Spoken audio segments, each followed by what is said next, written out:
let's talk experience in a certain way. You know, if I wanted you to experience, let's say, if I made some chocolate chip macadamia cookies, and I thought they were the most delicious thing ever. You know, and let's say I'm talking to you on the YouTube video, and I want you to experience these cookies. Now, there's several ways I can do it. One simple way I can do it is just to send you some of those cookies. Actually package them up, ship them off to you. But let's say you live in France. Well, they'll get to you real quick. If I send them by Express Air, they may get to you the next day or next couple of days. They'll still be fresh enough. I pack them up in airtight containers. Those cookies, you get them and you open them up and you can eat them. The other thing is I can send you a recipe. I can make a video showing you how to make those type of cookies. And you can follow that recipe. You can find the same ingredients in your hometown. If you live in Paris, let's say, for example. Well, you can make those cookies. You can put it together yourself. And so now you can have the experience of tasting these cookies. And you can say, wow, they do taste delicious, Philip. So I sent you information. You use that information and you reconstructed something so that you could have the experience. Well, see, I think a lot of our transmitting experiences works that way. We give people instructions.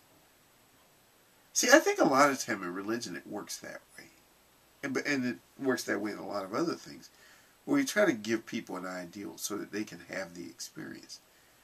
You know, I was just looking at something, they were talking about physics, this thing on physics, and they were getting into some really mind-boggling stuff about black holes and pulsars and quasars and what's those other things, the supernovas and things like that. And I was thinking about the fact that we can look through telescopes and powerful things, but you never really like feel those things. You can't actually get out and reach and touch it. To really grasp the enormity of some of these numbers and the massive speed of things and all of the reality of this stuff. But except through a lot of abstracting in your mind. By putting ideals together in your head, by using your imagination, in some ways you're kind of like getting a recipe. You know, if you can learn stuff, especially if you get into physics or any other branch of science, you learn these things. You actually learn the stuff. And you kind of can feel it in a certain way through that process.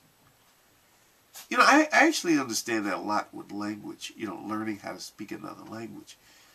To feel things, to experience things, especially, you know, like just say just regular conversations, but also like poetry, for example, or songs, or even things like jokes. You know, a joke is something you experience. Somebody tell you a joke, you feel the funniness of it. You just, you know, you laugh about it. Well, you know, when you think about things from another cultural perspective, you know, that's something you experience. But it's something you have to kind of go through this mental process, a kind of intellectual process of understanding something, even if it's in a very simple process, to really get an experience.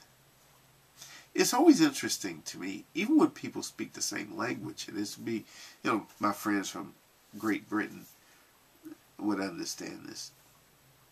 Sometimes if you watch TV shows produced from here, from the U.S., you might not find them all that funny until you understand something about the way things work in this country. And sometimes with British humor, I may not always find it funny. I know a lot of times I used to watch shows like Benny Hill or Monty Python or something else. I mean, at the very beginning, I didn't fully understand that stuff until I started learning something about somebody else's culture. Even if they speak the same language, stuff might not be all that funny. I used to always listen to Radio Canada. I had shortwave radio. I used to always listen to it all the time.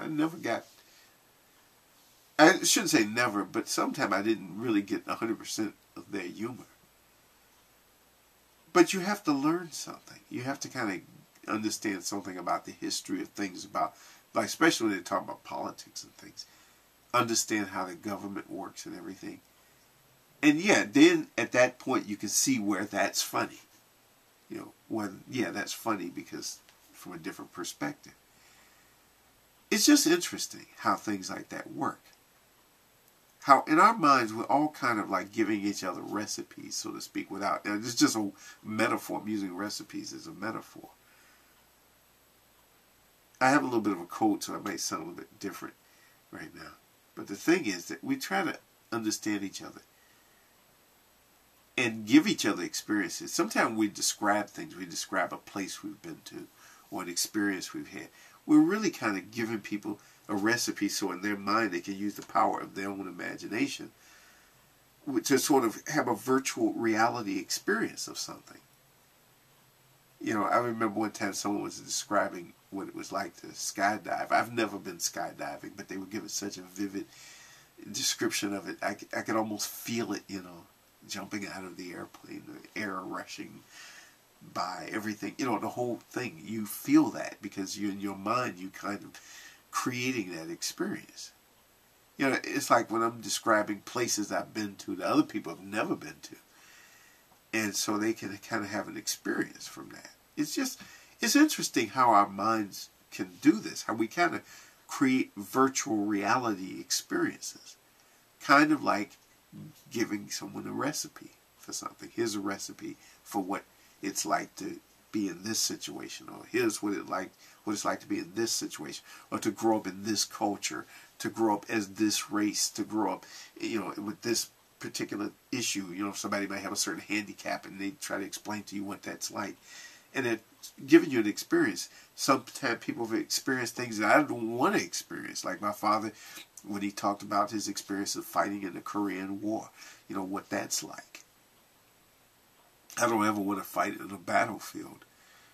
But, you know, you kind of have those experiences. I remember talking to some people, a few people I know personally, who have actually been shot. You know, and they talk about what that's like and other things. It's just interesting how we do that, how we try to give these experiences out to each other. And you get close to understanding it. I remember when my uncle, I had an uncle who had one leg, he had a leg that was amputated. He was talking about the phantom limb thing, you know, what that was like.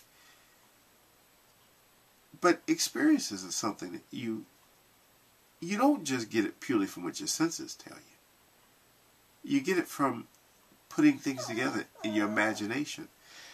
Missy, she's having an experience. She wants to go out for a walk. So at this point, I got to stop and take her out for a walk. So that's all I have to say.